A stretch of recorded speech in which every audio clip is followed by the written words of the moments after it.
ପିଲାମାନଙ୍କ ମଧ୍ୟରେ ବିଜ୍ଞାନ ଓ ଗଣିତ ପ୍ରତି ଆଗ୍ରହ ସୃଷ୍ଟି କରିବା ପାଇଁ ଓ ଶିକ୍ଷାର୍ଥୀମାନଙ୍କ ମଧ୍ୟରେ ବୈଜ୍ଞାନିକ ମନୋଭାବର ପ୍ରତିପୋଷଣ କରିବା ପାଇଁ ସ୍ଥାନୀୟ ସରକାରୀ ଉଚ୍ଚ ପ୍ରାଥମିକ ବିଦ୍ୟାଳୟ ରାଧାବଲ୍ଲଭପୁର ବାସୁଦେବପୁରଠାରେ ଏକ ବିଦ୍ୟାଳୟ ସ୍ତରୀୟ ଗଣିତ ଓ ବିଜ୍ଞାନ ପ୍ରଦର୍ଶନୀ ମେଳା ଅନୁଷ୍ଠିତ ହୋଇଯାଇଛି। ବିଦ୍ୟାଳୟର ବିଭିନ୍ନ ଶ୍ରେଣୀର ଅଧ୍ୟୟନରତ କୁନି କୁନି ଶିଶୁ ବୈଜ୍ଞାନିକମାନେ ଉକ୍ତ ମେଳାରେ ଭାଗ ନେଇ ନିଜର ପ୍ରକଳ୍ପ ପ୍ରଦର୍ଶନ କରିଥିଲେ। ଏଥିରେ ମୋଟ 20ଟି ପ୍ରକଳ୍ପ ସ୍ଥାନ ପାଇଥିଲା ଏବଂ ବିଦ୍ୟାଳୟ ସ୍ତରୀୟ ବିଜ୍ଞାନ ମେଳାରେ ପ୍ରଥମ ଓ ଦ୍ୱିତୀୟ ସ୍ଥାନ ଅଧିକାର କରିଥିବା ଶ୍ରେଷ୍ଠ ପ୍ରକଳ୍ପକୁ ବାସୁଦେବପୁର ବ୍ଲକ ସ୍ତରୀୟ ବିଜ୍ଞାନ ମେଳା ପାଇଁ ମନୋନୀତ କରାଯାଇଥିଲା। मोर नाम बी सोनिका बेहेरा। मु सरकारी उच्च प्राथमिक विद्यालय राधाबल्लभपुर अष्टम श्रेणी छात्री अटे। मु गोटे प्रोजेक्ट तैयार करछि जार नाम होछि गणित पार्क। गणित होछि पृथ्वीर सरलतम मनुष्यर भाषा। श्रेणी गृह परिवेश रे आमे गणित को शिक्षण सामग्री माध्यम रे बुझाई पारिले एहा पिला मानक पई शिक्षणीय होइथाय। शिक्षादान प्रक्रिया को सरल और सहज करिबा मो प्रकल्प गणित पार्कर लक्ष्य। एठारे संख्या रेखार रखा जाइछि जहा माध्यम रे परवर्ती और पूर्ववर्ती संख्यार धारणा पिला माने पाई परिबे। ब्रेक डांस चक्री जहा माध्यम रे पिला माने त्रिमात्रिक वस्तु तथा समघन सिलिंडर कोन इत्यादि धारणा पाई परिबे। चक्री वृत्त माध्यम रे पिला माने व्यासार्ध व्यास इत्यादि धारणा पाई परिबे। मु हेउछि षष्ठी सौमित महाराणा। मो प्रकल्पर नाम हेउछि स्टे नो टू डायलिसिस। मो मोर श्रेणी हेउछि अष्टम। मो प्रकल्पर उद्देश्य हेउछि वृकक तथा किडनी जनित रोगरे आक्रांत रोगीक संख्या धीरे धीरे वृद्धि पाइबार लागिछि। आम शरीर परिश्रा माध्यम यूरिया स्वल्प परिमाण यूरिक अम्ल सोडियम क्लोराइड व बर्ण कणिका क्रिएटिनिन निर्गत होइथाय। वृकक अकामी होई गले उक्त वर्ज्यवस्तु गुड़िक निर्गत होई न पारि चर्मर ठीक तले जमा होई रहिथाय। फलत शरीर फुली जाइथाय। एही रोगी मानक पई डायलिसिस र आवश्यकता पड़िथाय जहाँकि व्यय सापेक्ष और एक दीर्घ प्रक्रिया अटे। आमर नीतिदिनिया नित्यकर्म माध्यम आम वृकक जनित समस्या हरई पारिबा और रोगी डायलिसिस बिना किछि वर्ष बंची जाई पारिबे। चिकित्सा विधि एक हेउछि कि हॉट वाटर बाथ।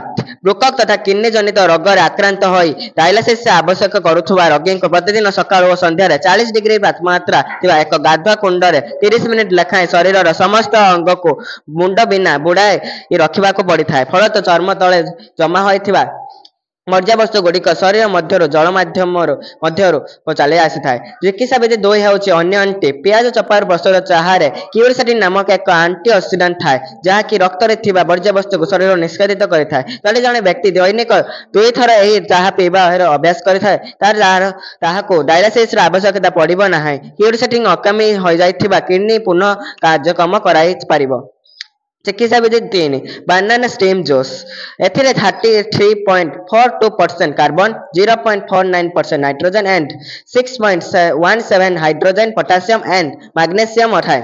एथिरे थिबा calcium oxalate and uric acid वृकक तथा किडनी रे हेउथवा छोट छोट पत्थर को खंड खंड करी परिस्रा माध्यम शरीर बाहर को बाहर करता है। यार आंटी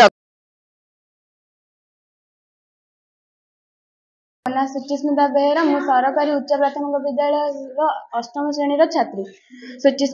मोर प्रोजेक्ट ना होची आज केक अलार्म। भूतकरे शिला सबु बेले पई गतिशील एवं जेतेबेले सेही शिला प्लेट अन्य एक शिला प्लेट सहित धक्का खाइबो सेतेबेले ताहा भूमिकंप रे रूप नेबो एवं लोक माने घरे थांती फल से माने जानि पारि ना थांती जे भूमिकंप केतेबेले होची एवं बहुत गुडे धन जीवन नष्ट होइताय एवं विज्ञान मध्ये यार कोनोसी पूर्वानुमान भूमिकंप रे करि पारि नाही। मो प्रोजेक्ट रो उद्देश्य होची यार सूचना देबो। जेतेबेले आमे यार स्विच को ऑन करिबा सेतेबेले वाइब्रेशन हेबो एवं भूमि रे यार कंपन जो गोया वाइब्रेशन होई अलार्म जारी हेबो फल रे आमे जानि पारि धन जीवन रक्षा करि परिबा।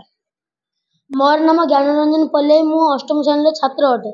मोर प्रोजेक्ट रो नाम स्वच्छ ओडिशा।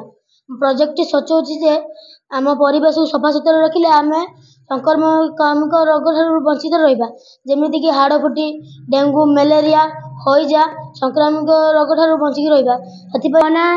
सौम्य रंजन घोष। मु अष्टम राधावल्लभ स्कूल अष्टम श्रेणी छात्र अटे। मो प्रोजेक्ट ना हूँ आधुनिक कृषि प्रणाली।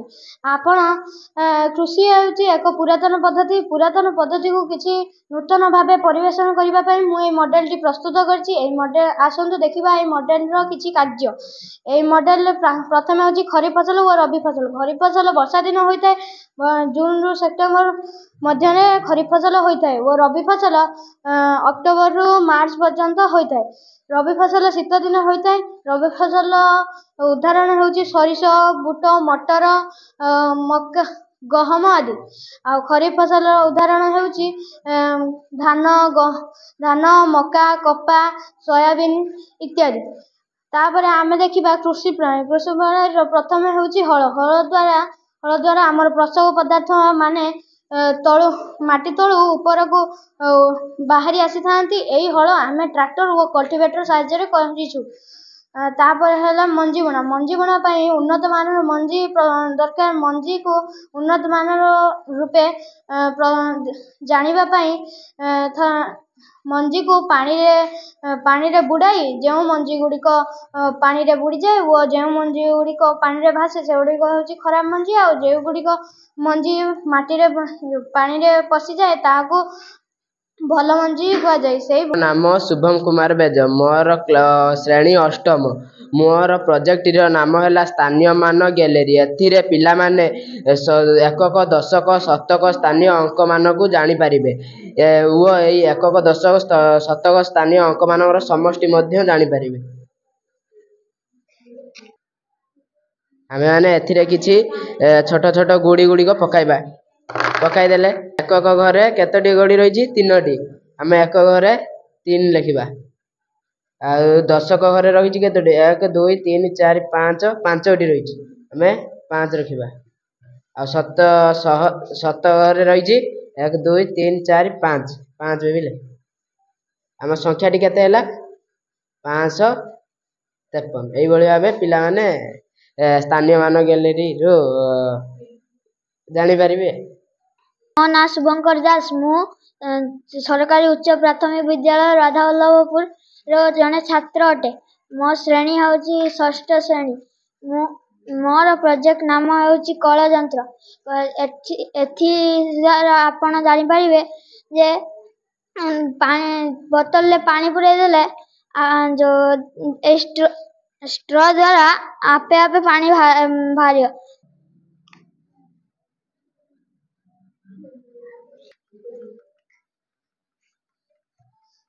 मोर नाम हूँ शुभलक्ष्मी बेहेरा।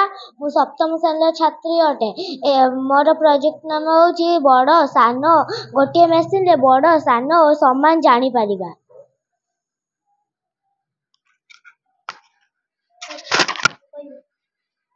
26 अच्छे 33 अच्छे जो संख्या सान तारी मुन 23 अच्छी 26 अच्छी सान हूँ 27 अच्छी 27 अच्छी दुटा समान अच्छे। मो ना जयप्रकाश दास। मु सरकारी उच्च प्राथमिक विद्यालय गोटे छात्र अटे। मोर क्लास है षष्ठ श्रेणी। मो प्रोजेक्ट ना है जीरो नुहे हीरो। यह द्वारा आम संख्या जानीपर। ये शून्य अच्छी ये 1 अच्छी। ये आम रखा 1 रो 0 10 0 टा तौक नहीं आइला ये 20 2 रो 0 20 पुर थर तौक नहीं आए 3 रो 0 30। मो ना ममता महाभूई। मो क्लास सप्तम श्रेणी। एठारे मु ज्यामिति विषय एक प्रकल्प आनी। चतुर्भुज एटा अंडाकार सहित तार टाणी जोड़ा। एटा गोटे तारा को आम तार सहित जोड़ा।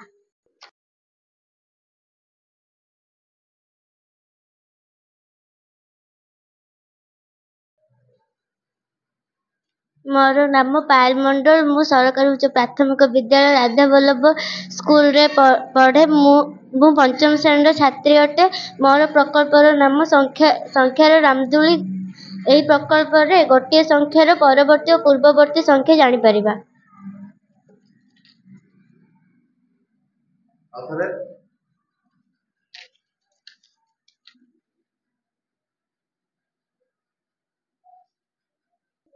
ନା ହିମାଂଶୁ ଜେନା ସରକାରୀ ଉଚ୍ଚ ପ୍ରାଥମିକ ବିଦ୍ୟାଳୟ ପଞ୍ଚମ ଶ୍ରେଣୀର ଛାତ୍ର ଅଟେ। ମୋ ପ୍ରକଳ୍ପ ଦ୍ୱାରା ପିଲାମାନେ ସଂଖ୍ୟା ଗଠନ କରିବେ। ଶତକ, ଦଶକ, ଏକକ। ଆମେ ଏଠି ଶତକର ଗୋଟିଏ ସଂଖ୍ୟା ଲେଖିବା 3, ଦଶକର ଗୋଟେ ସଂଖ୍ୟା ଲେଖିବା 1, ଏକକର ଗୋଟେ ସଂଖ୍ୟା ଲେଖିବା 8। ଏଠାରେ ସଂଖ୍ୟାଟି ହେଲା 318।